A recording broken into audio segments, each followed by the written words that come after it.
Hello and welcome to Diaspora Network, where we showcase Nigerians making their country proud around the world. I'm Teniola Oyetayo. On the program today, we have the pleasure of meeting Adari, a children's book author, preserving and sharing African lessons and culture through the art of storytelling in the United States. In our special report, we explore various mediums used to pass down Nigerian heritage, ranging from language to fashion. But before we dive into all that, let's take a quick look at the news of the week.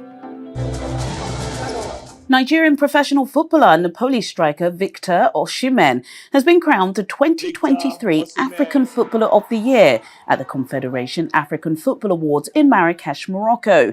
This is the first time a Nigerian has picked up the title since Nwankwo Kanu in 1999, and the 24-year-old narrowly beat Egypt's Mohamed Salah and Morocco's Achraf after a stellar 2022-23 season. It's a dream come true for me.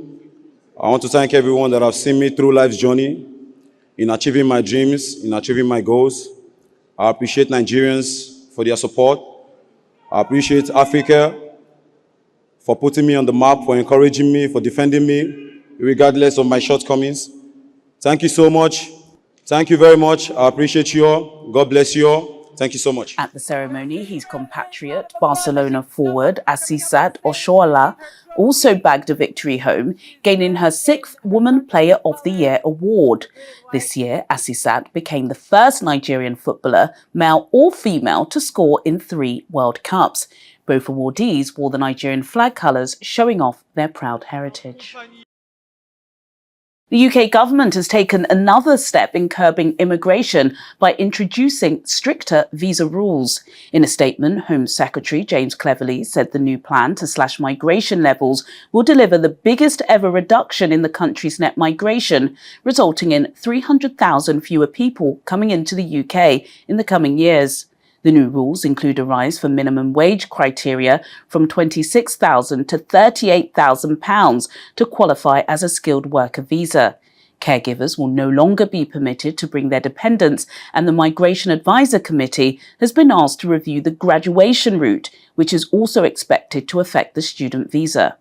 In the latest figures by the UK Office of National Statistics, Nigeria is ranked number 2, accounting for 141,000 in the non-EU nationalities that have arrived in the UK in the last 1 year. These new laws, set to take effect next spring, have been met with criticism. That does raise a few eyebrows. One, because it's a very high threshold, and even employers in the UK are worried about that. How do they attract people with such a high benchmark? And 2, when you come abroad or when people come into the UK and work so hard, that absence of having their family there, that can have a telling on their mental health. But we'll see. It's been announced, and we'll see how it comes to fruition. The Metropolitan Police has renewed its appeal for anyone possessing footage or photos 1 year after the tragic crowd crush at Afrobeat star Ashake's concert in Brixton, during which 2 people lost their lives. On the 15th of December 2022, 33-year-old British-Nigerian mother of 2 Rebecca Ikumelo and 23-year-old security guard Gabby Hutchinson were rushed to hospital following a stampede outside of London's O2 Academy, Brixton. They both tragically passed away 2 days later. Several other people were badly injured. Some clips posted on social media from the night could see police officers using force against attendees and people screaming. At the time of the deadly incident, Ashake urged his fans to share any information they had with the Metropolitan Police. Former presidential aspirant and business mogul Dr. Samson Uchenna Charles has been awarded the 2023 Goosey Peace Prize Award as Most Dynamic African Businessman of the Year 2023. He's the first African to receive the recognition, which has been coined the Asian equivalent to the Nobel Prize.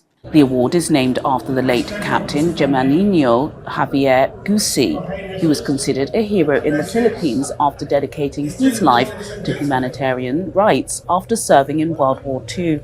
Dr. Charles received the award in the capital Manila, presented by the Philippines President Ferdinand Marcos Jr. He was awarded in recognition of his substantial contributions to peace, global investment and humanitarian services to people in the diaspora, particularly in Nigeria. He has over 10 years of experience in oil, energy and international legal services.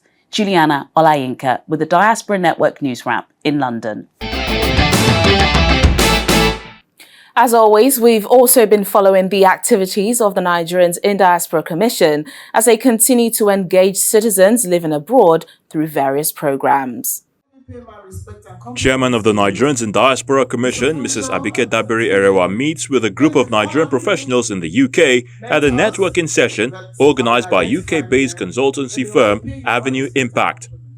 Mrs. Dabiri Erewa commends the organization for their contribution to empowering over 10,000 members of the global diaspora community in the UK, USA, Canada, Europe, and other parts of the world through skills enhancement. The event was also attended by the Mayor of Southwark, Nigerian-born Michael Shitu, and a number of beneficiaries of the organization. My philosophy in life is that success is not about age. It's not about character. It's not about how much money you have in your bank account. It's about how many lives you're able to touch. You are successful people because you're touching lives. Thank you very much. Thank you. In a private meeting with the NIDCOM chair, Mr. Situ speaks on the need for Nigerian youth to equip and familiarize themselves with the law of other countries before migrating there. Those who have arrived, whether via student visa or via other means in itself legally, who perhaps have not done enough to find out what the rules, what the processes, what the cultures and traditions of the land is.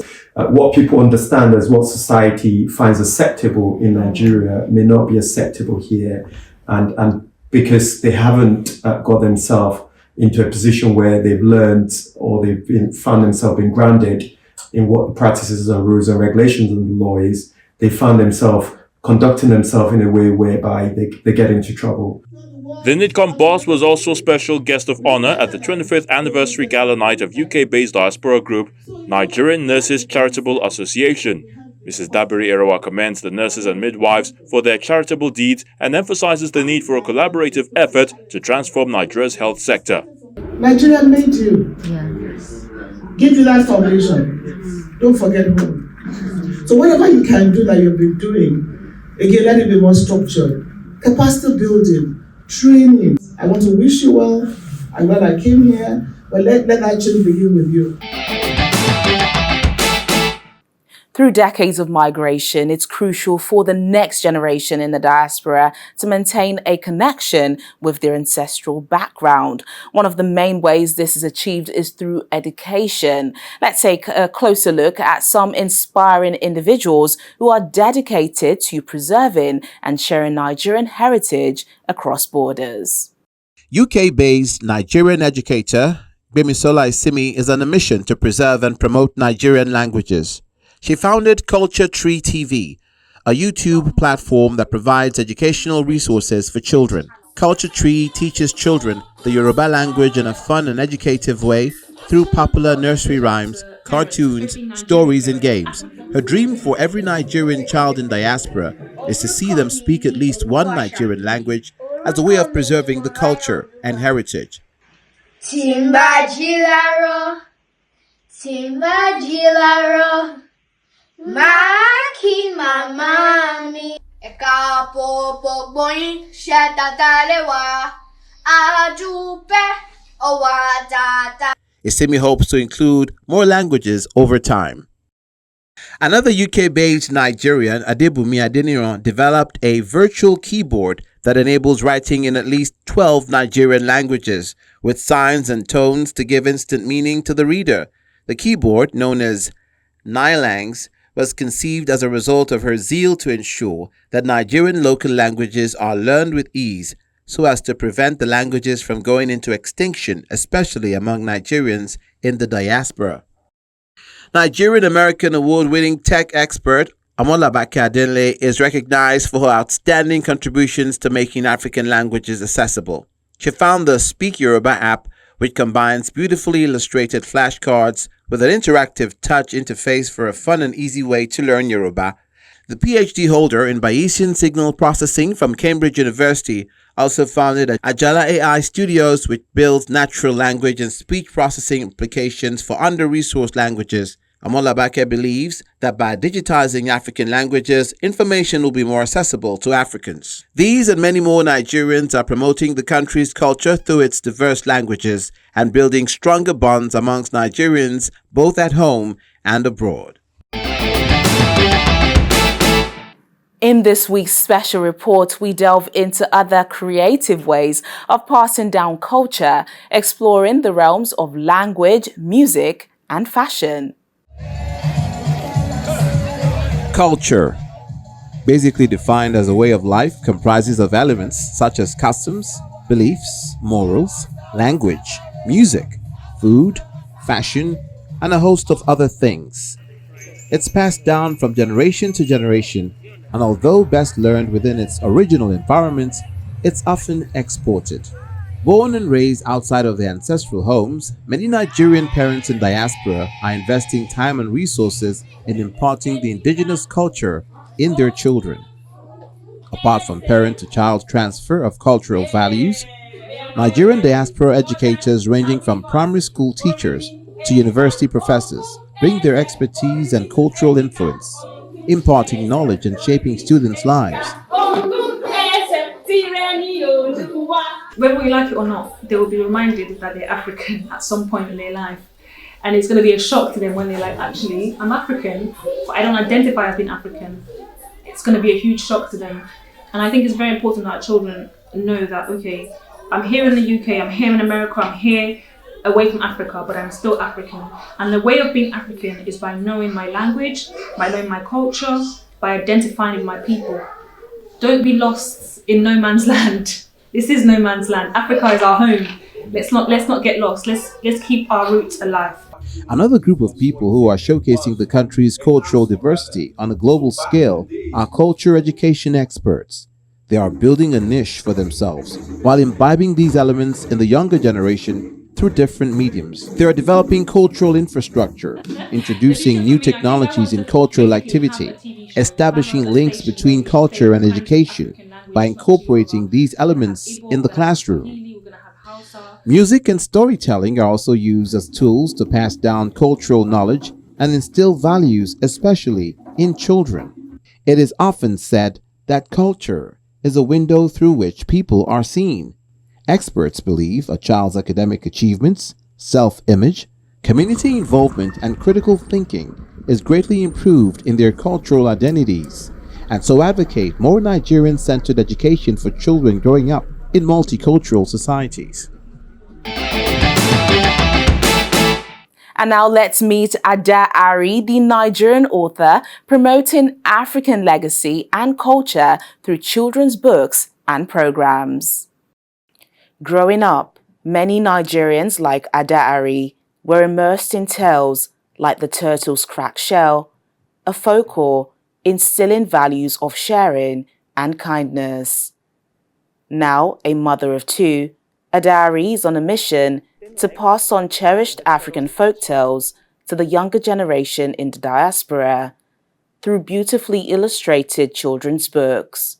Originally from Anambra State, her early education took place in Lagos at Corona Primary School, Ikoyi, Lagos State Model College, Badagry, and Federal Government Girls College, Shagamu.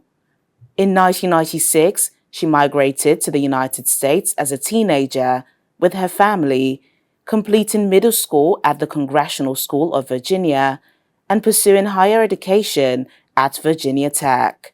Determined not to let her second-generation American children miss out on the stories passed down by her grandparents and family members, Ada Ari published her first book, The Spider's Thin Legs, in early 2022, followed by The Turtle's Cracked Shell and Mbeku's Story.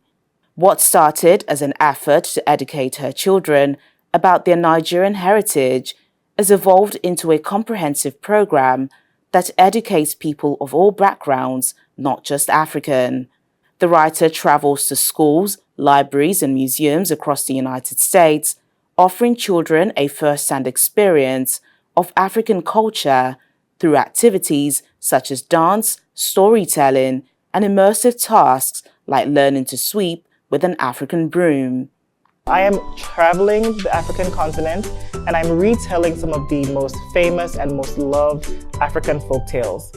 As Adari's passion for sharing African culture continues to expand, she and her sister-in-law have also founded Koli and Olum, named after their children. The books are dedicated to fostering foreign language learning skills in early childhood education by introducing African languages to children at a young age. Together, they've authored 18 books spanning languages such as Igbo, Yoruba, Hausa, Lingala, Swahili, Twi, and Amharic. In 2022, Adari won the Jerry Pinkney Children's Book Awards for Best Overall Book in the African Diaspora. She's also been awarded the Artisan Book Reviews Book for Excellence Award. Adari, thank you so much for joining us on Diaspora Network. Thank you for having me. I'm really excited speaking to you today because as a child, I personally loved hearing Nigerian folktales. So I think what you're doing with your books is, very fascinating. But what's your inspiration and when did the desire to share these stories click with you? So my inspiration are my children. I'm raising children here in America, in the United States, in the diaspora. And I really wanted them to get as much of our culture and our background as possible. And so I bring them home every year. But in addition, I wanted them to hear the stories that we grew up listening to, stories that were passed down orally for generations. And I knew I had to be intentional about it because those stories don't exist here. And so I decided to write these stories down in a way that my children who are growing up as Nigerian Americans can relate to. And honestly, if my children can enjoy it, children of all backgrounds can enjoy the same stories. You don't only share stories, you also have books introducing children to languages like Igbo and Yoruba. Speak to us about that. It was all the same motivational source. I also wanted my children to learn our traditional language, which is Igbo.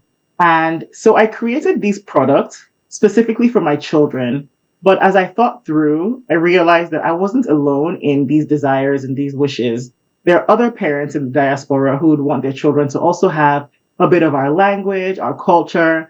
And so I decided to go beyond just Igbo and initially expanded it to include Yoruba, some of the more common languages.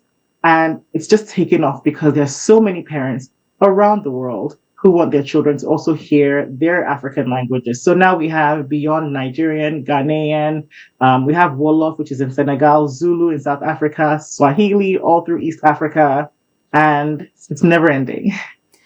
Your journey into writing, is writing something you've done before or this is new with this? So this is new in this level. I will say when I was in primary school, I used to write little novels and I would get on paper and I would give it to my dad and I would say, Daddy, please publish this for me. I had no idea what it meant to publish. I had no idea what I was doing. But my dad, he's so cute. He took every single one of them and he said, okay, yeah, sure, I'll publish it. And of course that never happened. But fast forward, I've always been really interested in grammar in general. So writing has always been something that I've always liked to do, just writing things, making sure the grammatical errors are gone.